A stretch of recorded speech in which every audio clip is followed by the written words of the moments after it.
네, 꾼의 시선으로 경제를 보는 프리미엄 경제 토크쇼 경제전쟁 꾼의 오영규입니다. 미 연준의 피벗이 확 실시되는 상황에서도 한국은행 금통위가 금리 인하에 신중할 수밖에 없는 이유. 바로 집값 상승과 가계대출 증가세 때문이죠. 한국은행의 최근 보고서에 의하면 서울 집값은 2021년 고점 대비 90% 수준까지 회복됐고, 이에 따라 8월 주택담보대출은 통계 작성 이후에 가장 큰 폭의 증가세를 보였습니다. 9월부터 2단계 스트레스 DSR이 시행되면서 주택담보대출에 선수요가 발생한 탓이 커 보입니다만, 그동안 감소세를 보였던 이금융권 대출까지 증가하는 등 풍선 효과마저 나타나고 있는 상황입니다. 집값 안정과 가계부채 하향 안정화라는 난제. 정부의 최근 대책들은 과연 실효를 거둘 수 있을까요? 오늘은 박원갑 전문위원님과 두성규 대표님을 모시고 말씀 나눠보겠습니다. 프리미엄 경제 토크쇼 경제전쟁꾼 지금부터 시작합니다.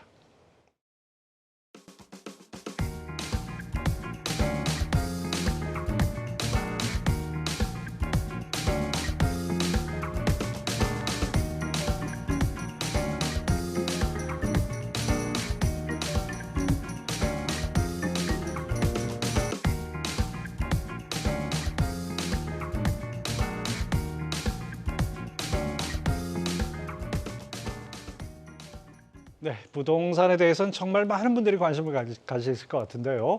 서울의 그린벨트 해제와 재건축, 재개발, 촉진법 개정 등 주택 공급 확대를 골자로 한 88 부동산 대책이 나온 지 벌써 한 달여 시간이 흘렀고요.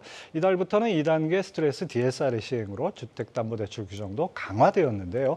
일련의 대책들로 집값 상승세의 변화 조짐이 보이는지 궁금합니다. 먼저 박원갑 위원님께 여쭤보십시오. 어떻게 평가하십니까? 일단은 수도권은 대출의 문턱이 높아졌으니까 수요가 약간 둔화되면서 숨고르기 양상 가능성이 있고요. 지방은 좀 바닥 다지기가 진행될 것으로 예상이 됩니다. 수도권은 집값 비싸잖아요. 예. 그러면 대출을 내서 집을 살 수밖에 없다는 거예요. 그렇게 되면은 대출의 문턱을 높이면은 당연히 수요가 줄어드는 효과가 있죠. 그래서 지금 사실상 이제 9월에 시장으로 보면은 약간 엇갈린 신호를 보내는 것일 수도 있거든요. 예. 하나는 이제 미국 기준금리를 좀 낮출 거고, 한쪽은 또 대출 문턱을 높이게 되면은 이제 어떤 일이 빚어지느냐. 아까 제가 수도권은 금리 인하보다 오히려 대출 규제가 더 민감하다는 그런 연구 논문들이 많습니다. 그리고 이미 신고가를 갱신한 단지들도 있고, 또 대출 금리 주담대가 한때 2%까지 떨어졌다는 것은 이미 금리 인하에 대한 기대감이 상당 부분 선반영됐다, 저는 이렇게 보고 있거든요. 그리고 최근에 또 두드러진 특징 중 하나가 담보대출 중에서 고정금리 비중이 엄청나게 높아졌다는 겁니다. 그래서 지금 7월 기준으로 보면요, 주담대 중에서 고정금리 비중이 잔액 기준으로 한 64%가 되고요, 신규는 96%입니다. 그 얘기는 무슨 얘기냐면은 과거 한 2010년 이럴 때 보면은 뭐 고정금리 비중이 한 20%대 그렇죠. 안팎이었거든요. 그때에 비해서 금리 인하에 따른 어떤 약간 민감도 이런 게 약간 좀 떨어졌다, 좀 거리를 두게 된다, 이렇게 보시면 될 것 같고, 오히려 금리 인하 효과는 지방이 좀 크다는 보고서들도 많습니다. 왜냐하면은 집값이 싸니까 대출 많이 안 되잖아요. 그래서 아마도 제 생각에는 지방은 약간 단비 효과, 그렇다고 해서 갑자기 올라가지는 않을 거고, 좀 거래가 좀 숨통이 트는 그렇죠. 그런 양상이 되지 않을까 예상을 해보고 있습니다. 네, 그렇습니다. 엇갈린 신호가 나타났다는 점, 그 점 참고해야 되겠습니다. 우리 두성규 대표님은 어떻게 보십니까? 네, 지금 부동산 시장이 이제 서울과 수도권 인접된 수도권하고 그다음에 지방하고의 이제 양극화가 굉장히 확연하다 이야기를 많이 하고 있고요. 서울 시내 사이에서도 지금 강북과 강남이 다르고 또 여러 가지 동네마다 지역구마다 좀 차이가 좀 많이 나는데요.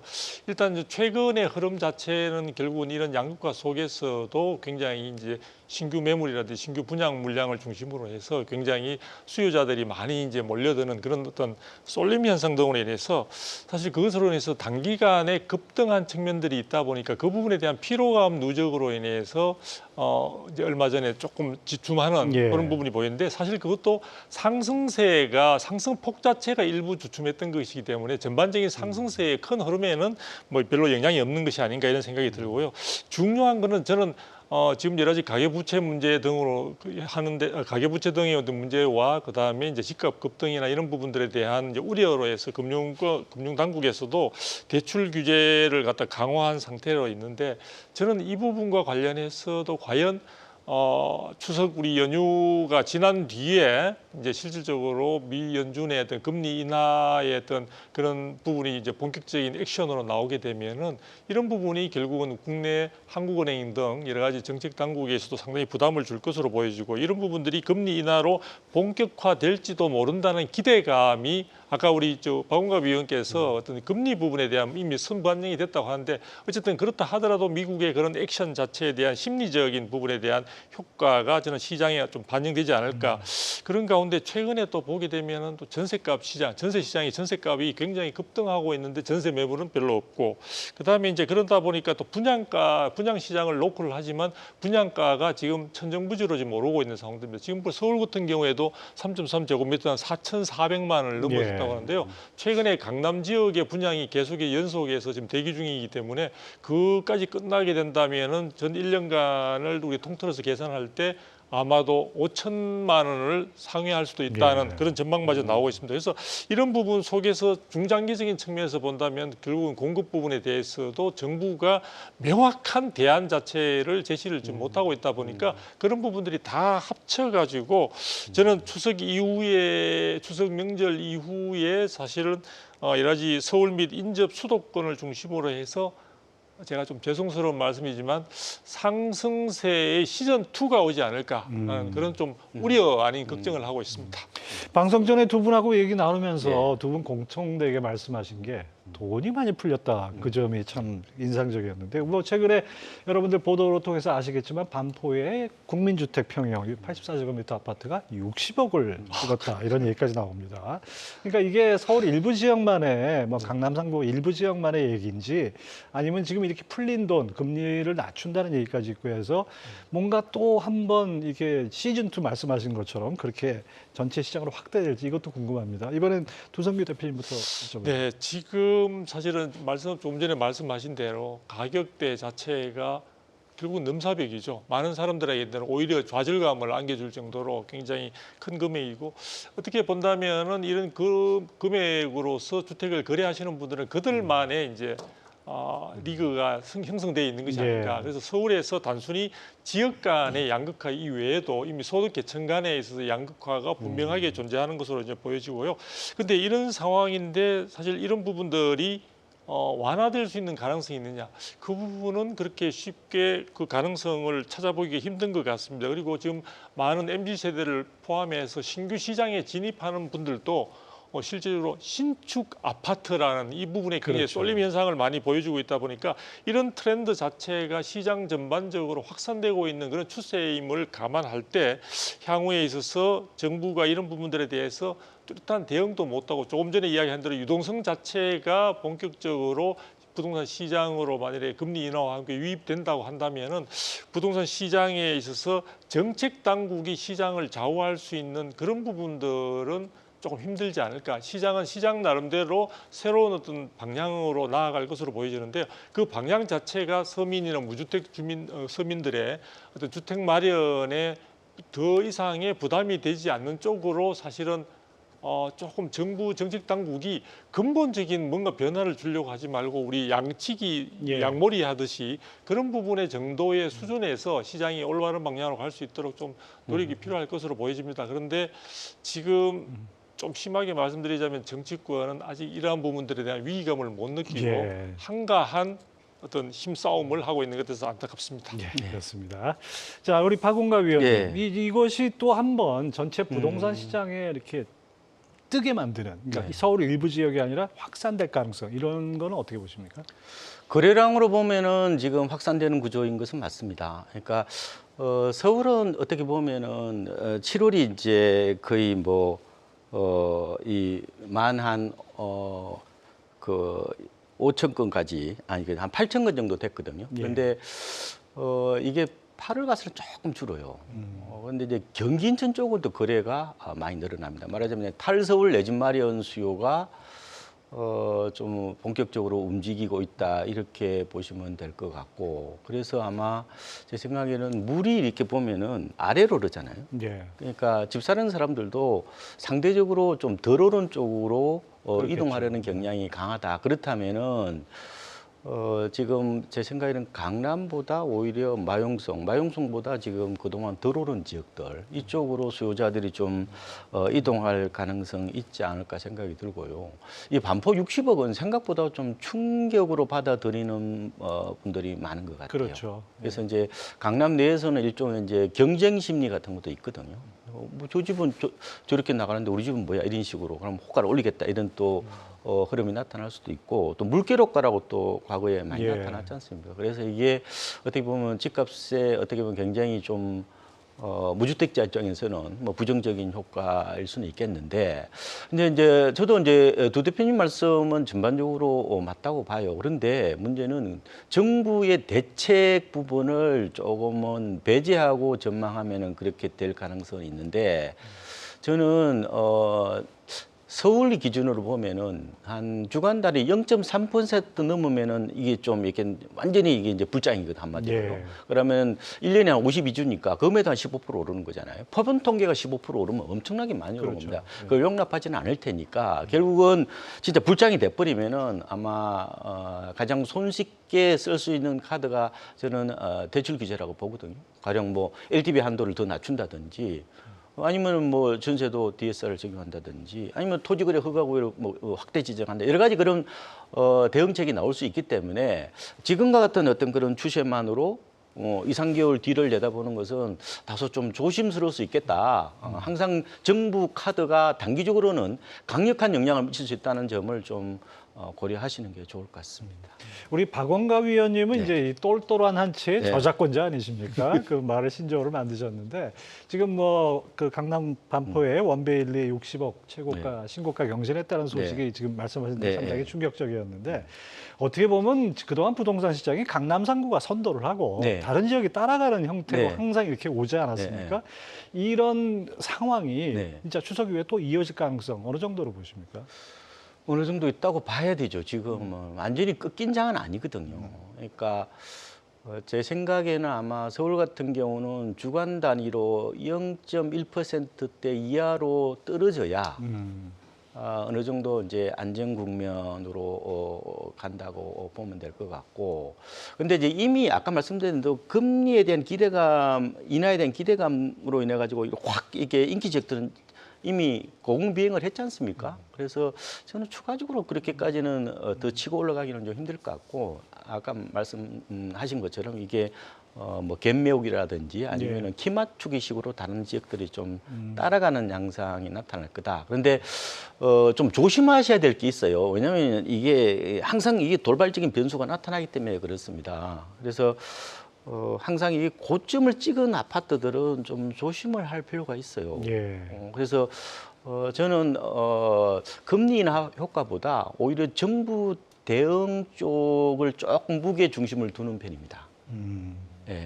왜냐하면 정부가 그대로 아마 용납하지 않을 가능성이 있고, 그리고 이제 뭐 옛날처럼 뭐 종부세를 도입한다, 뭐 양도세를 강화한다 이런 것들은 뭐 그렇게 단기적 효과는 없었잖아요. 근데 이 대출 규제하고 취득 단계의 문턱을 확 높여버리면은 시장이 약간은 숨고르기를 넘어서 조금은 조정으로 갈 수 있는데, 많은 분들이 작년하고 자꾸 비교를 하세요.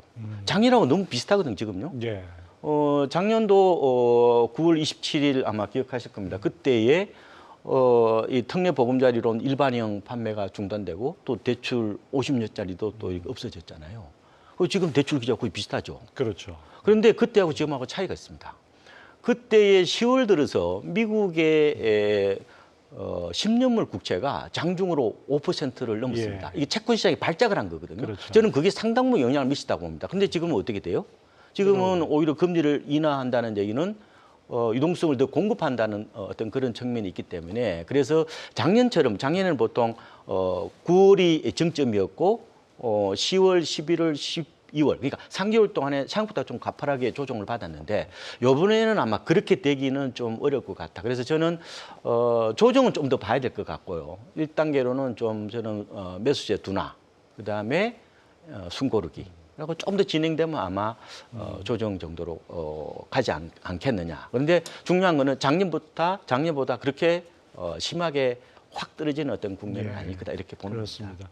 사실 미국이나 우리나 뭐 금리를 올린다 그러면 사실 긴축을 하는 건데 긴축을 하는 게 아니라 실질적으로 돈이 더 많이 풀렸다 이런 얘기들이 자꾸 나와요. 그러다 보니까 이제 요즘 뭐 지방에 계신 분들이 서울에 똘똘한 한 채 구매하는 이 비중이 상당히 늘었다. 네, 뭐 맞습니다. 특히 그 7월에 서울 아파트 거래 중에 외지인 매입 건수가 무려 61%나 네. 증가를 했다. 뭐 이런 얘기 나오는데요. 결국 이제 상승세인 서울 부동산으로 계속해서 몰린다 그러면 지방은 더 어렵지 않나 생각이 되는데 두성기 대표님, 지방 부동산 시장은 어떻습니까? 그렇죠. 지방 부동산 시장은 지금 기존에 매물이 적체되어 있는 그런 부분들도 지금 상당히 부담으로 작용을 하고 있고요. 그리고 지금 그동안에 이제 서울 및 그 인접 수도권의 경우에는 가격이 회복되는 그런 과정에 있어서도 아직까지 지방의 경우에는 그런 조짐이 전혀 보이지 않는 상황들입니다. 그리고 가장 중간에 많이 올랐던 지역이면서도 지금 굉장히 하락세 부분이 오랫동안 지속되고 있는 것이 세종시 같은 경우에도 좀 그런 상황들이 나타나고요. 사실 우리가 그동안에 서울을 제외하고 제2의 어떤 그 대도시라고 이야기했던 부산 지역 같은 경우는 지금 참담할 상황 정도로 가격이 떨어질 뿐만 아니라 그 부분에 있어서 추가적인 하락 부분에 대한 우려감이나 불안감들이 굉장히 확산되고 있는 상황들입니다. 그래서 지방의 경우에는 지금 현재로서 보더라도 당분간 해답을 찾기가 힘들다. 그러다 보니까 아까 조금 전에 말씀하신 대로 지방에서도 이미 서울 시내에서 그 거주하시는 분들이나 혹은 무주택으로 있는 분들이 또 서울 시내의 주택이나 아파트만 사는 것이 아니라 지방에 거주하시는 분들도 지방의 미래가 별로 보이지 않는다. 요즘 뭐 지역 소멸 혹은 지방 소멸 이야기도 나오고 또 인구 유출 이야기도 많이 나오고 이런 상황이다 보니까 지역 경제도 회복이 되지 않는 가운데 많은 사람들이 어느 정도 구매력이나 이런 쪽을 갖춘 분들은 이미 서울이나 인접 수도권을 녹화하는 경우들이 많이 늘어나고 있고요. 여기에 하나 또 공교롭게도 지금 외국인들마저 외국인들마저 서울에 있는 어떤 주택을 구입하는데 생각보다 적극적으로 나서고 있는 것으로 나타나고 있습니다. 그래서 1월에서 7월까지의 기간 동안에 벌써 10,000명 이상의 외국인들이 적극적인 주택 매수에 나섰다는 점을 볼 때 향후에 있어서도 우리가 서울 및 수도권을 우리가 계획하고 그것을 평가하는 시장을 평가하는 과정에 있어서도 수요를 계산할 때 단순히 공급의 규모를 얼마나 가져갈 것인가 할 때 수요는 서울이나 인접 수도권에 있는 그쪽의 구매자 혹은 수요자만 생각할 것이 아니라 전국을 대상으로 해야 되는 측면들이 있다. 그래서 이런 부분들이 전국적으로 모두 다 따뜻한 온기가 확산되는 그 시점이 아니라면은 당분간은 이러한 부분에서 서울 쏠림 현상, 수도권 쏠림 현상은 굉장히 강화될 수밖에 없다는 그런 점에서 좀 사실 안타깝습니다. 양극화라는 말이 그리 좋은 말이 아니거든요. 그러니까 결국은 사회의 소득 계층별 분화가 됐다는 그런 부분들이기도 하고 잘 사는 사람들은 계속 더 잘 살게 되고 그렇지 않은 분들은 굉장히 더 힘들어지는 상황이 사실은 고착화되는 그런 부분들은 아마 조금 현재로도 그렇지만 조금 지나게 되면 이게 사회 문제화 됨으로써 이미 사회 문제화 돼 있죠. 그래서 그 부분은 단순히 경제 측면뿐만 아니라 우리 사회 전반이나 정치권에도 주는 어떤 여러 가지 메시지나 충격파가 상당히 클 것으로 예상이 됩니다. 네, 그렇습니다. 그 박원갑 위원님은 어떻게 보십니까? 이 지방 부동산 계속 이렇게 쪼그라들까요? 저는 톤이 지방도 좀 차이가 좀 있지 않습니까? 네, 있는데 저는 톤이 좀 다른데요. 왜냐하면은 지방 이제 통계가 여러 가지가 있는데 그 한국부동산원의 아파트 실거래가 통계가 저는 가장 좀 정확하지 않나. 특히 장바닥 시세라고 보는데요. 6월에 보면은 지방 아파트 실거래가 지수가 0.07% 올랐습니다.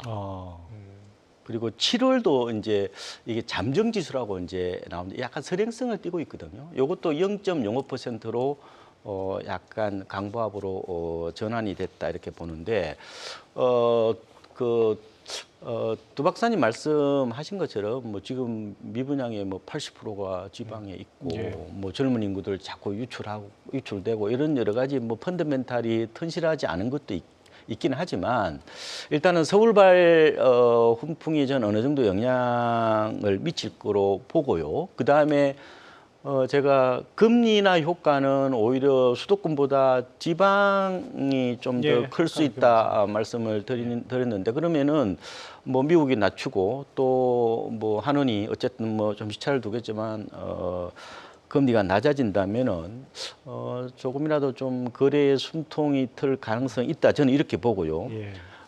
그래서 우리가 이제 자꾸 그 고정관념을 가지고 시장을 바라보는 어떤 그런 오류에 빠질 수 있는데 저는 자산 시장이라는 것은요, 경제가 성장하고 물가가 오르는 한 영원한 우하향은 없다고 봅니다. 다만 이게 이제 기울기의 차이가 있는 겁니다. 그렇죠. 이걸 격차라고 그럽니다. 그래서 언론에서 양극화라고 부르는 겁니다. 그래서 가령 뭐 서울이 10% 오르면은 뭐 지방은 2% 오른다 뭐 이런 걸 말하는 건데 그래서 저는 서울과 지방 간의 어떤 양극화, 한쪽은 계속 빠지고 한쪽 오른다는 그런 생각을 갖기 쉬운데 그게 아니고요. 결국 기울기 차이라면은 약간 지금은 양극화 사회라기보다는 격차 사회로 좀 가는 게 아닌가. 그래서 저는 지방은 아마 빠르면은 아마 내년 한 1분기나 2분기 정도 조금 늦더라도 내년 이맘때쯤이면은 지방도 아주 좋아지지는 않겠지만 조금 좀 시장이 좀 나아지네 하는 어떤 그런 뉴스가 나오지 않을까 예상을 예. 해보고 있습니다. 네, 뭐 하여튼 뭐 같이 가야죠. 뭐 네. 한쪽만 가는 것도 별로 썩 좋은 건 아닌 것 같습니다. 자, 지금부터는 이제 부동산 시장 최근 경향, 뭐 트렌드라고 할까요? 이런 거 좀 짚어보겠는데요. 우리 박원가 의원님 아까 그 똘똘한 한 채 저작권이 있으시다 그랬는데 또 하나 있습니다. 얼죽신, 네. 얼어 죽어도 신축, 이 신조어까지 만드셨는데 네. 이 신축에 대한 선호, 이거는 계속 가겠죠? 재건축 규제가 대폭적으로 아마 완화되어야 되겠죠. 특히 이제 제초한 그 규제가 아마 조합원들이 원하는 수준까지 대폭 완화된다면은 옛날 정도는 아니더라도 몬테크 아마 투자 패턴이 나타날 수 있습니다. 근데 그건 언제 될지 모르잖아요. 그렇죠. 그러면 당분간 얼죽신 문화는 지속된다는 얘기인데 원래 이거는 이제 이름이 얼죽새였습니다. 새집이었는데 좀 예. 약간 어감상. 듣기에 좀 안 좋을 수 있어서 이제 얼죽신으로 이제 바꿨는데요. 근데 왜 이런 현상이 나타났느냐? 물론 옛날도 새집이 뭐 인기가 있었죠. 그런데 이제 제가 봤을 때 한 세 가지 정도 짧게 말씀을 드리면은 주택 시장의 핵심 수요층이 MZ 세대로 바뀌어서 그렇습니다. 그러니까 MZ 세대들은 아무래도 선진국 국민이잖아요. 그렇죠. 그러니까 주거 만족도 이 기대치가 기성세대보다 좀 높습니다. 아무래도 풍요로운 시절에 태어났으니까요. 저는 이제 어떻게 보면은 기성세대인데 따뜻한 물만 잘 나와도 난방만 잘 되어도 예. 외풍만 없어도 이제 만족하는 세대인데 확실히 이제 이 세대가 이 아래 세대가 어떻게 보면 시장을 주도하다 보니까 흐름도 많이 달라졌죠. 그렇죠. 재건축이 오르보다 신축이 더 많이 올랐고 최근에 그 집값이 많이 오르는 대표 지역이 바로 서울에서 성동구입니다. 예. 성동구가 1년 사이에 9.6%로 가장 많이 올랐더라고요. 신축 비중이 높죠. 거의. 네, 그다음에 두 번째가 강남이 아니라 광진구입니다. 한 9.2% 정도 되는데 그게 40대 젊은 엄마들의 어떤 발랄이라고 저는 표현을 하거든요.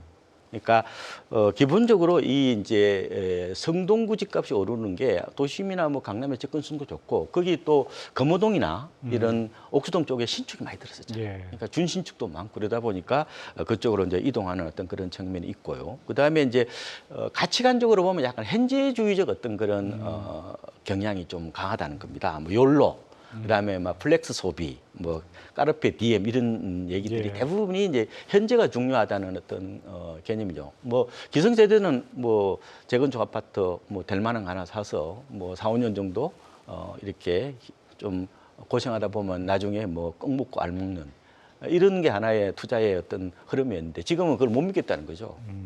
저희 오죽하면은 뭐 아프면 청춘이다 그러면 화낸다는 거 아니에요. 네. 환자죠 이런 얘기 할 정도로 굉장히 그 당장의 어떤 행복이 중요한 그런 생각들이 주택 시장에도 고스란히 반영되고 있다 이렇게 보시면 되고 그리고 아까 또 출연하기 전에 말씀하신 것처럼 요새 아파트들이 엄청나게 커뮤니티 시설이 좋잖아요. 예. 그러니까 아파트가 많이 진화한 겁니다. 아파트 안에서 모든 게 다 해결되고. 그래서 이걸 이제 중세 유럽의 약간 캐슬 같은 느낌이 있습니다. 이제 이런 이제 어떻게 보면 우리가 이제 곧 소득이 뭐 4만 불 가잖아요. 그러니까 거기에 맞춰서 어떻게 소비자들이 원하는 주택의 품질 이게 더 좀 업그레이드 되고 있다 이렇게 볼 수도 있을 것 같습니다. 그렇죠. 신축, 구축 차이 못지않게 주택 수요, 실수요 세대 20, 30대나 30, 40대 또는 뭐 5, 60대하고는 차이가 있다 이렇게 봐야 될 것 같습니다. 자, 추석 연휴가 끝나면 이제 가을철 대규모 분양 시장이 열리는데요. 강남 3구 등 핵심 지역 물량도 풀리고 청약 시장 열기 아주 뜨거운 상황인데요. 주변 시세보다 뭐 10억이나 저렴해서 로또 아파트 이런 얘기들 많이 나오지 않습니까? 네. 조성규 대표님, 이로 인한 이 청약 열풍, 네. 이거로 인한 부동산 시장 여파 어떻게 보십니까?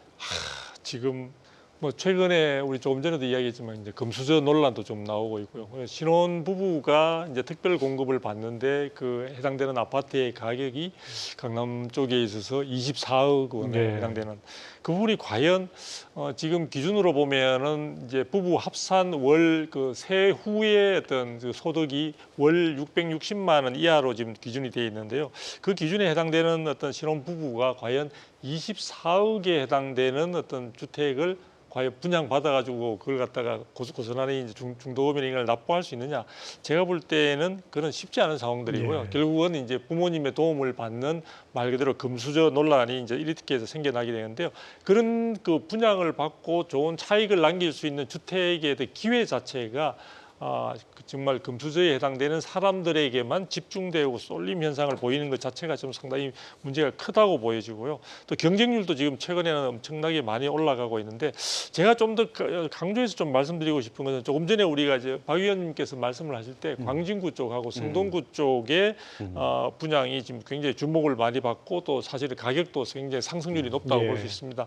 그 지역의 경우에 최근에 광진구 같은 경우에는 모 단지의 경우에 있어서 분양가가 3.3제곱미터당 1억 뭐 1,500인가 1억 예. 2천에 해당되는 그런 경우에서 오히려 강남 상구보다도 분양가가 압도적으로 높은 그런 어떤 사례가 등장을 했습니다. 그게 왜 그러냐면 분양가 상한제가 적용되지 않는 예. 지역이다 보니까. 그런데 지금 제가 분양가 부분이 앞으로 이제 신축 쏠림 현상 부분도 분양가가 이렇게 계속해서 지속적으로 크게 상승한다면은 아마 신축에 대한 관심은 높아지는 MZ 세대라도 충분히 감당할 수 없는 상황으로 돼가니까 그런 부분에서 저는 이런 신축 쏠림 현상 자체가 그렇게 장기화될 것 같지는 않습니다. 제가 참고적으로요, 지금 현재 서울의 민간의 분양가가 최근에 3.3제곱미터당 4,400만 원을 돌파했습니다. 예. 돌파했는데 우리가 불과 2018년도 지금 한 6년 정도 전이죠. 2018년도에 얼마였냐면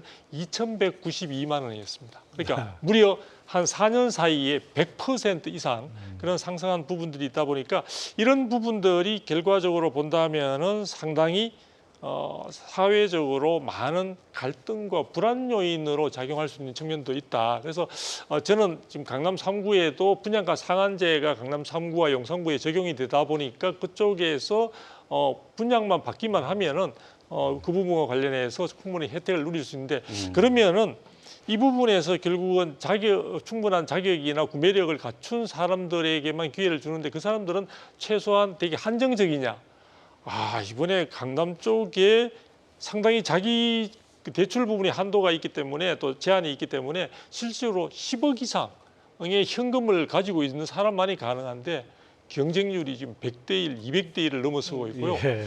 줍줍 같은 경우에는 순간적으로 한 10억 정도, 5억에서 10억 정도의 차익을 남긴다고 하니까 수만 명이 지금 달려드는 그런 상황들이 벌어지고 있거든요. 그만큼 시중에 정부가 아까 서두에 볼 때 이제 대출 규제의 효과가 굉장히 강력하고 오래 갈 것처럼 말씀을 하셨지만 저는 한편으로는 이미 시중에 풍부한 유동성과 구매력을 갖춘 사람들의 파워 자체가 만만치 않기 때문에 시장을 한 방향으로 단정지어서 이야기하기가 쉽지 않다 이렇게 말씀드릴 수 있습니다. 박 의원님, 이건 뭐 어떻게 보면 과거처럼 무슨 투기라고 할 수 있는 건 아니지 않습니까? 그렇죠. 이게 실수요자면서 이런 분양가를 감당할 수 있는 사람들이 이렇게 많다 이런 얘기인데요. 이거 어떻게 전망하십니까? 기본적으로 서울에서죠, 아파트 당첨되는 분들을 조사해 보니까 작년 기준으로 무주택자가 97.7%입니다. 예.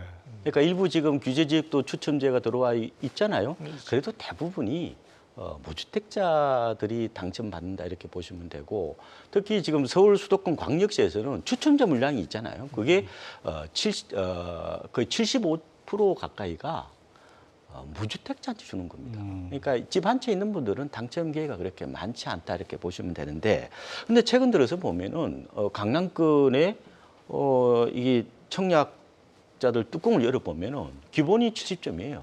그러니까 만점자도- 청약가점이 거의 만점도 나오고 네, 막 만점이 그러지 않습니까? 84점인데 거의 천연기념물이라고 얘기할 정도거든요. 네. 4인 가족이 최대 가점을 만들 수 있는 게 69점이잖아요. 그렇죠. 그걸 이미 넘어서서 나오고 5인 가족, 있다는 6인 것은 가족 뭐. 그럼 일부 이제 그 약간 위장 뭐 부양가족을 좀 이렇게 만든 게 아니냐 그런 뭐 의심이 있어서 국토부에서 뭐 다 조사도 조사도 하죠. 한다고 네. 그러는데 저는 약간 좀 다른 측면에서 바라보면은 이게 장기 무주택자들이 결국은 약간 불안 심리를 느낀 게 아닌가.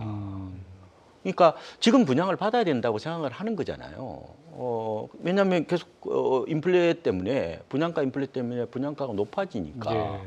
그리고 공급이 또 많지 않잖아요. 지금 강남권 같은 경우에는 지금 2017년 말까지 관리처분계획 인가를 받은 단지 빼고는 없습니다, 지금. 그런 상황에서 이 장기 무주택자들이 아마 합리적인 판단을 했을 수도 있겠다. 그게 결국은 청약 경쟁률이 이제 고공비행하는 거고, 이 말하자면 그 슈퍼 고득점자를 양산하게 된 어떤 그런 결과가 아닌가 이런 식으로도 해석해보고 있습니다. 그렇습니다. 자, 지난 10일에는 이제 성남시가 분당 신도시 재건축 사업 관련한 노후계획 도시정비 기본계획안을 공개했습니다. 자, 이 용적률 대폭 높여주고 5만 9천 가구를 공급한다는데 이제 분양에서 입주까지 분양까지 한 2년가량 남았지 않습니까? 두성규 대표님, 이런 부분들, 그러니까 인서울은 아니지만 준서울이라고 표현하는데 그렇죠. 이 준서울에 이런 공급 물량이 나오는 거 앞으로 이쪽은 시장에 어떤 영향을 미칠까요? 그렇죠. 시장에서 정부가 기대하는 것은 충분한 그 일기 신도시의 재건축을 통해서 물량을 많이 이제 확보한다는 부분은 시장을 안정시키는데 굉장히 큰 역할을 할 것으로 이제 기대를 하고 있고요. 그런 부분에서 그 물량 자체의 확보가 빨리 조기에 이제 되었으면 좋겠다는 생각하에서 아마 일기 신도시 부분에 이번에 이제 선도지구 지정이 지금 앞두고 있는 상황들인데요. 제가 볼 때는 이 부분이 정부가 생각하는 만큼 일기 신도시가 뭐 2년 내지 3년 내에 굉장히 가시적인 성과로 이어지기는 쉽지 않을 것으로 보여집니다. 무엇보다 지금 재건축, 재개발 등 정비 사업과 관련되는 시장에서 사실 공사비와 관련된 그동안의 충격파, 그리고 공사비가 굉장히 많이 상승한 그런 측면들이 있었다 보니까 사업성 부분에 있어서 상당히 이제 부담 요인으로 작용하는 그런 측면들이 있고요. 지금 재건축도 초과이익 환수 부분에 대한 여러 가지 부담도 최근에 와서는 좀 크다는 이야기들이 뉴스로 나오고 있습니다. 그래서 강남 지역 같은 경우에는 예상하지 않았는데 사실은 4억 5천 정도 이상의 어떤 부가금을 부여받고 상당히 이제 불만이 많아지고 있는 그런 부분들도 있다 보니까 좀 문제가 있고요. 그리고 사실은 지금 일기 신도시 경우에 있어서 예를 들어 분당을 예를 든다면은 지금 기대했던 용적률보다는 조금 사실은 조금 적은 것 같아요. 지금 아마 거기 저 분당 지역 같은 경우에는 아마 175%인가 176%의 용적률을 갖고 있었는데 지금 이번에 재건축을 하게 된다면 최대 지금 줄 수 있는 게 이제 317 뭐 그 정도 퍼센트로 이야기하는데 그 부분은 당초 많은 분들이 생각할 때 처음 일기 신도시 부분에 대한 개발 계획과 관련해서 용적률에 대한 충분한 인센티브를 준다고 할 때 이야기 나왔던 게 거의 뭐 400%, 500% 이야기도 나왔었거든요. 오히려 그거보다 못한 거네요. 아주 지금 그보다는 축소된 그런 측면들이 있는 거죠. 그리고 지금 일기 신도시 같은 경우에는 결국은 이주 대책에 대해서 그 직접적인 책임 주체가 누구냐면 지자체로 되어 있는데 그 부분과 관련해서 지자체에서는 전혀 준비가 되어 있지 않은 상황입니다. 그러니까 국토부는 속도를 내기 위해서 굉장히 그쪽에 있어서 선도지구 지정 등을 통한 여러 가지 자극을 많이 주고 있는데 그 부대적인 그런 요건들이나 이런 것들이 원활하게 지금 되고 있지 않은 그런 상황들이고요. 그다음에 3기 신도시 건설에서 보던 이제 여러 가지 시공사들의 지금 여건 자체도 현재는 여러 가지 부동산 PF로 인해서 좀 부담도 지금 큰 상태고 그리고 사업성이 명확하게 확보되는 현장만 뛰어드는 그런 상황이다 보니까 이런 것들을 다 감안할 때 2년 뒤에 뭔가 가시적인 뭐 분양이라든지 이런 부분을 기대하기는 쉽지 않을 것 같다. 그래서 제가 볼 때는 이런 부분은 말 그대로 기대는 기대로서만 끝나는 것은 아닌지 그래서 누구든지 이 부분에 대해서 정말 책임지고 좀 담보해 줄 수 있는 그런 부분에 대한 이야기들이 나오고 있지 않는 것 같아서 좀 많은 좀 걱정이 좀 앞서고 있습니다. 그렇습니다. 지난 정부 시절에는 이제 그 수요 억제에만 초점을 맞추다 네. 보니까 공급 측면에서 좀 부진한 점이 강해서 집값을 끌어올렸다면은 지금 현 정부에서는 이제 아무래도 좀 공급도 신경을 쓰는 것 같은데 지금 말씀하신 것처럼 이 공급이 원활히 될 것인가 이 부분에 대한 확신이 있어야 되는데 이게 좀 약한 것 같아요. 네. 어떻게 보십니까? 지금 분위기는 조금은 올 초보다 좀 나아진 것은 맞는 것 같아요. 이제 두 가지인데 일단 집값이 오르면은 개발을 하려고 그럽니다. 그렇죠. 기본적으로 개발은 우상향에 대한 기대가 있어야 되는 집값 거죠. 떨어질 때 누가 개발하겠습니까? 그렇죠. 그러니까 이제 재건축은 기본적으로 시장 논리를 통한 주거환경 개선 사업이니까요. 돈이 돼야 이제 개발을 그렇죠. 한다 이렇게 보시면 돼요. 그러면 집값이 오르니까 조금은 하려는 의지가 좀 생길 수 있고 최근에 건축비가 조금 낮아졌습니다. 아, 좀 예, 낮아졌어요? 그래서 보통 3.3 제곱미터당 한 900만 원대에서 한 800만 원대로 조금은 이제 낮아지는 뭐 이런 구조라서 어떻게 보면은 이제 수익성이 좀 개선될 수 있는 뭐 그런 측면이 있는데 문제는 이제 두 박사님 말씀하신 것처럼 이 최종 관문은 이 결국은 이제 재건축 부담금입니다. 예. 그렇죠. 그래서 조합 입장에서는 제 생각에는 일단은 이 보조에 맞춰서 시작을 할 겁니다. 선도지구 같은 경우 특히나 선명성도 있기 때문에 시작하는데 이게 관리처분계획 인가까지는 쭉 갈 수 있어요. 근데 그 막바지에 가서는 결국은 제초한 눈치를 봐서 아마 속도를 좀 조절할 가능성이 있지 않을까 이렇게. 제가 그 부분 관련해서 예. 지금 사실은 이제 1기 신도시 개발이나 3기 신도시의 어떤 그 추진에 박차를 가는 것도 중요하지만 결국은 서울 시내 안에서 주택을 얼마나 공급할 수 있느냐 하는 부분도 굉장히 중요한 예. 부분이거든요. 그 부분에 대한 주로 수단들이 우리가 이제 재건축과 재개발로 이루어지는데 문제는 재개발의 경우에 그 강북 지역 같은 경우는 재개발 지역이 상당히 많이 있습니다. 그런데 재개발 지역의 경우에서는 최근에 사업비가 많이 올라가고 하다 공사비가 올라가다 보니까 실제 거기에 조합원으로 있거나 소유자로 있는 분들의 부담이 너무 커진 거예요. 그래서 일부 단지나 지역에서는 기존에 추진해오던 재개발 자체를 포기하자는 이야기도 나오고 있습니다. 근데 이 포기 자체가 그러면 추진하던 걸 포기하면 포기하는 것으로 끝나느냐? 그렇지가 않습니다. 뭐냐면 포기했을 경우에는 그게 추진을 하자면은 지금 공사비 부담이 너무 지금 커지고 있는 상황들이고 만일에 그걸 중단해서 포기하자면은 기존까지 들었던 매몰 비용 부분에 대해서 이것은 자유롭지 않다는 그런 부분들의 진퇴양난의 그런 부분이 있다 보니까 저는 서울 도심 내에서 공급 자체가 생각했던 것보다 정부가 지금 예상하는 여러 가지 특히 그린벨트나 이런 쪽이 아니라 서울 도심 자체 내에서 개발이나 공급은 앞으로 시간이 지나더라도 충분한 탄력을 확보하기까지는 시간이 많이 걸릴 것으로 예상이 됩니다. 결국 이제 수요 억제책과 공급 확대 이것이 어떻게 보면 집값 안정의 지름길인 것 같은데 네, 맞습니다. 또 하나 우리가 짚어봐야 될 게 이 전세 사기 사태로 인해서 아파트 전세만 계속 몰려요. 그러다 보니까 지금 뭐 60주 넘게 지금 계속 오르고 있다고 하는데 이런 것들이 어떻게 보면 집값을 이게 하방 경직성을 두는 그런 요인이 아닌가 싶은데요. 네, 이 부분 관련해 가지고 더군다나 또 이제 또 신학기 되면 학군 수요까지 있고 그래서 이 전세값 안정도 어떻게 보면 상당히 중요할 것 같아요. 그 박은국 대표님 어떻게 보십니까? 전세는 계속해서 오르고 있죠. 일단 말씀하신 것처럼 빌라 전세 사기 트라우마 이게 MZ 세대를 중심으로 생각보다 강했던 것 같아요. 아파트는 뭐 시세가 어느 정도 내가 아니까 그렇죠. 보증금을 잃을지 안 잃을지 가늠이 되잖아요. 그러니까 예측 가능하다는 거죠. 그러다 보니까 자꾸 이제 아파트로 피난 오는 어떤 그런 측면이 있었는데 다행스러운 것은 최근 들어서 빌라 거래량을 보면요. 가격 동향을 보면은 약간 바닥에서 좀 탈출하는 네. 어떤 그런 모습들이 납니다. 왜냐하면은 아파트가 워낙 이제 비싸니까 차선책으로 대체적으로 이제 빌라 쪽으로 이동하는 모습이 있어서 제 생각에는 이 두 시장도 서울과 지방처럼 영원한 양극화는 없다고 봅니다.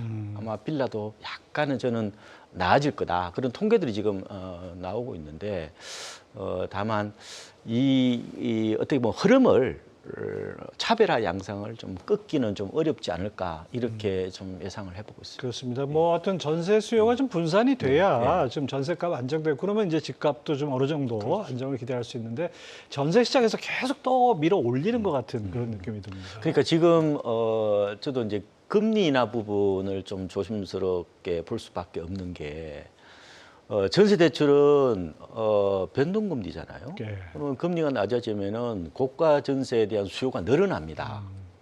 그래도 규제를 할 수는 없는 거잖아요. 그렇죠. 뭐 1주택자한테 전세 대출 안 해주겠다. 뭐 그거는 지금도 하고 있는데 무주택자한테 전세 대출을 안 해주기는 조금 어렵거든요. 그래서 금리 인하가 되면은 전세 시장이 더 좀 불안해질 수 있는 측면이 있다. 뭐 이렇게 좀 예상을 해보고 있습니다. 저는 전세 시장 그냥 한마디로 말씀을 드리면은 매매 시장의 어떤 선행지수로서의 여러 가지 역할을 한다는 그런 평가들도 많이 있는데 지금 세 가지 요건에 있어서 굉장히 어려움에 직면해 있습니다. 하나는 전세 물량이 굉장히 지금 충분치 않은 그런 상황들이고요. 그다음에 또 하나는 69주째 지금 서울 같은 경우에는 전세값이 계속해서 상승을 장기간 하고 있고요. 또 하나는 지금 주택임대차 보호법 자체가 이렇게 가지고 있는 계약갱신 청구권의 이런 부분들이 시장에 원활하게 지금 정착이 못 되다 보니까 제도적으로도 사실 전세 시장의 전세 값을 갖다 올리는 그런 부분으로 작용을 하고 있습니다. 그래서 이 삼중고에 지금 직면해 있는 전세 시장은 앞으로 그 탈출구 자체, 그러니까 좀 시간이 지나면은 해소될 수 있느냐 부분에 대해서는 저는 상당히 어두운 전망을 하고 있습니다. 네, 그렇습니다. 전세값 안정이 먼저 우선돼야 되겠습니다. 지난 12일 정부가 이제 부동산 공시가격 합리화 방안을 발표했습니다. 지난 정부에서 발표했던 공시가격 현실화 로드맵을 폐지하고 공시가격의 시세 변동률을 반영한다는 것이 핵심인데요. 국회 통과 절차가 남아 있어가지고 어떻게 될지는 알 수 없지만 이런 부분은 부동산 시장에 어떤 영향을 미칠까요? 일단은 이게 이제 법이 통과돼야 되죠. 공시법이 이제 통과가 되어야 되는데 뭐 저는 합리적인 가이드라인이라고 봅니다. 그러니까 어떤 목표치 90%까지 올리는 것보다 결국은 시장 흐름에 따라서 네, 뭐 시세에 맞춰서. 지난해 집값 많이 올랐으면 많이 올리고 떨어졌으면 뭐 낮추고 하는 좀 더 시장 친화적인 어떤 그런 뭐 대책일 수 있는데 문제는 이게 이제 국회 통과가 관건이라서 이게 뭐 비슷한 게 많습니다. 뭐 네. 종부세 폐지라든지 임대차 그렇죠. 입법 폐지나 뭐 제초안 폐지 이런 것들이 다 맞물려 있기 때문에 결국은 여야가 서로 이제 뭐 이 부분에서 조율을 해야 되는데 아마 제 생각에는 통과가 좀 여의치는 쉽지 않습니다. 예, 네. 그렇게 지금 보고 있습니다.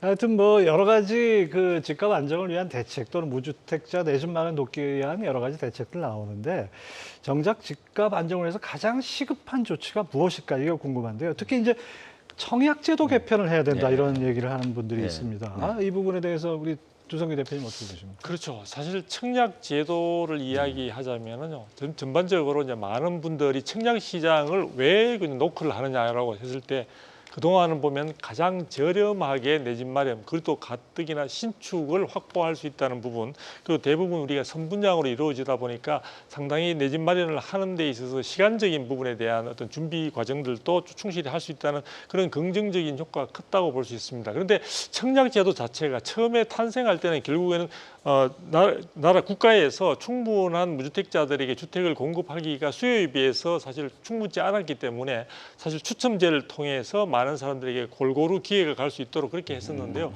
그것이 이제 오랫동안 무주택자로 있었던 분들을 조금 우대하자는 그런 측면에서 이제 이전 정부 같은 경우에는 가점제라는 부분을 본격적으로 도입하면서 시장에서 이제 어느 정도 그 부분들이 이제 작동이 되어 왔는데 중요한 것은 현재 최근에 부동산 시장의 가장 중심 세력으로 가장 많은 비중을 차지하고 있는 게 말 그대로 20대, 30대 그렇게 MZ 세대들이 본격적으로 시장에서 부동산 시장에서 주요한 발언을 하고 있고 주요한 역할을 하고 있고 주요한 비중을 차지하고 있는데 이런 쪽에서 본다면 MZ 세대들한테는 현재의 가점제, 추첨제 50% 하는 것조차도 본인들이 기회를 굉장히 많이 차단시킨다는 그런 불만들을 많이 갖고 있는 것 같습니다. 그래서 이런 부분과 관련해서 청약제도 자체가 그다음에 특공 부분에서도 조금 전에 말씀드렸다시피 특정 지역의 경우에서는 이 분양가 상한제와 맞물려서 충분한 재력을 가지고 있는 부모로부터의 어떤 지원을 받을 수 있는 사람들에게 굉장히 많은 또 이익들이 옮겨져 가는 그런 부분들의 한계도 있기 때문에 청약제도 자체는 가점제와 추첨제 전반적인 부분에 있어서 청약제도가 본래 가지고 있는 의미 이런 것들을 갖다가 종합해서 전반적인 대대적인 수술이 필요하지 않을까 이렇게 보입니다. 예. 우리 박은갑 위원님은 어떻게 보십니까? 뭐 관련해 가지고 뭐 저 다주택자 양도세를 낮춰주면 좀 집값이 네, 안정될까 예. 이런 주장도 있고 한데 어떻게 해야 될 것 같습니까? 조금 위험할 수 있을 것 같은데요. 그러니까 시장이 뜨겁느냐 아니면 차갑느냐에 따라서 정책은 탄력적으로 예. 움직여야 된다고 봐요. 그러니까 다주택자들에게 여러 가지 뭐 혜택을 주는 쪽은 서울 수도권보다는 지방이어야 되죠. 아, 지방에서. 근데 이 수요를요 지금 잘못 건드리면은 수요가 이게 폭발해 버립니다. 지금 시장이 이 서울 같은 곳은 단기 과열권이거든요. 그러면 집을 더 사라고 그러면은 아니 그러니까 다주택자가 예. 집을 팔 때 예. 양도세가 너무 부담스럽다 이런 분들이 많은데 양도세를 좀 낮춰주면은 좀 지금도 규제가 풀렸죠. 지금도 뭐 양도 중과를 하지 않고 있고요. 그래서 과거에서 규제는 대폭적으로 풀린 상황입니다. 근데 그러면 뭐 그동안에 뭐 가령 5억 벌었는데 한 푼도 안 내느냐 그런 쪽으로는 현실적으로 뭐 조세, 뭐 형평세 이런 것 때문에 예. 쉽지는 않을 것 같은데 지금 제가 드리고 싶은 거는 지금 같은 상황에서 수요 촉진책은 굉장히 조금은 불안할 수밖에 없는데 지금은 오히려 자극해야 될 거는 수요자들이 아니라 공급자죠. 그렇죠. 집을 더 내놓도록 더 짓도록 자극하는 게 필요하지. 시장이 극도로 위축돼 있다면은 좀 이렇게 제한적으로 수요 촉진책을 쓸 수 있지만 지금은 만약에 더 아마 그 인센티브를 주거나 하면은 아마 집값이 더 뭐 공중으로 날아갈 수 있기 때문에 조금은 조심해서 접근해야 된다. 저는 이런 생각을 갖고 제가 있습니다. 간단하게 그 예. 보충 설명을 좀 하자면요. 지금 사실은 부족을 이야기하지만 공급은 단기간 내에 되지 않습니다. 그렇죠. 자, 그러다 보니까 시장에 수요는 많은데 공급은 많이 부족한 상황이다 보니까 가격이 강세를 보이고 있거든요.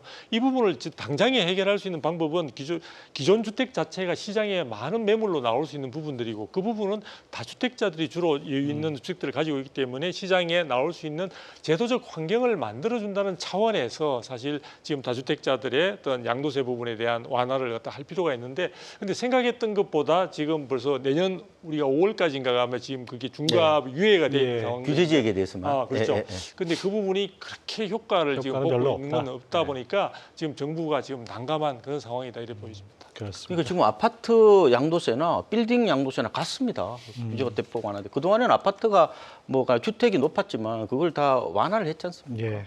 그러면은 특별히 지금 와서 더 완화하려면 또 자산 간에 상품 간에도 형평성이 생기기 때문에 쉽지 않은 문제다. 네, 이렇게 말씀드립니다. 그렇습니다. 자, 이 추석 밥상에 이제 여러분들 모여서 식사를 하시면서 이 집값 문제 많이 화제를 올리실 것 같은데 정말 궁금한 게 이제 한은 금통위도 뭐 미국 연준 따라서 금리를 내릴 수밖에 없는 상황일 것 같은데 지금 상황에서 집을 사야 됩니까? 기다려야 됩니까? 이게 궁금합니다. 그 마무리 조언과 함께 좀 한 네. 말씀씩 해주시죠. 일단은 신고점을 찍은 데는 좀 조심하는 게 좋을 것 같습니다. 예, 지금 호가가 2, 3억씩 높은 데가 많거든요. 예. 뭐 추격 매수 하면 호구될 수 있고요. 조금은 숨고르기 할 때 급매물 중심으로 접근하시는 게 좋을 것 같고요. 그러면 이제 가장 중요한 게 어떻게 하면 싸게 살 수 있느냐잖아요. 예. 그러면 일단은 실거래가 대비 회복률을 보시면 됩니다. 지금 6월이 가장 업데이트된 자료인데 2021년 10월이 고점이었거든요. 예. 그때 대비해서 지금 서울이 87% 정도까지 왔고요. 그다음에 강남권 비롯한 이제 동남권이라고 그러죠. 이거는 한 91.5% 정도. 예. 수도권은 83% 정도 됩니다. 지방은 한 88% 정도인데 그러면은 고점 대비해서 제 생각에는 뭐 서울 같은 곳은 아마 10% 정도 좀 더 잘 산다면 20% 정도 좀 매입가를 낮추는 어떤 전략이 좀 필요하고요. 무주택자, 실수요자 입장에서 가장 위험한 게 집값을 비싸게 사는 겁니다. 조바심 때문에 그런 거 예, 아니겠습니까? 그래서 조금은 제 생각에는 좀 고점을 찍지 않은 지역들은 그냥 시기 따지지 마시고 가격 메리트를 보고 접근하시면 될 것 같고 고점을 찍은 동네들이 많잖아요. 예. 이 동네는 조금은 한 템포 쉬어간다는 생각을 하셔도 괜찮지 않을까 보고 있습니다. 두성규 대표님도 조언해 예, 주시죠. 저는 뭐 기본적으로 집을 사야 된다고 보고 있고요. 실수요자라면은 굳이 최저점에서 꼭 주택을 구입하겠다고 하는 순간 그 기회를 놓치기 쉽기 때문에 지금 분양가도 오르고 있고요. 전세값 그러니까 대기하면서도 그 비용 자체, 주거 비용 자체가 굉장히 부담이 커지고 있습니다. 그리고 향후에 수급 불균형에 따른 집값 부분에 상승이 장기화될 수 있는 그런 여러 가지 여건들도 지금 많이 나오고 있기 때문에 자금 여력이 된다면은 충분히 잘 준비하셔가지고 현재 가능한 한 빠른 시간 내에 내 집 마련에 적극적인 매수에 나서기를 저는 권해드립니다. 예. 자, 오늘도 귀한 말씀 나눠주신 두 분께 진심으로 감사드립니다. 수고하셨습니다. 감사합니다. 고맙습니다. 네, 오늘 부동산이라는 건 올라도 문제, 내려도 문제인 것 같습니다. 하지만 주거 안정은 민생과 직결된 문제인 만큼 정부에서도 만전의 대책을 강구하길 바랍니다. 모처럼 가족들과 풍성한 추석 보내시기 바라면서 지금까지 시청해 주신 여러분께 감사합니다.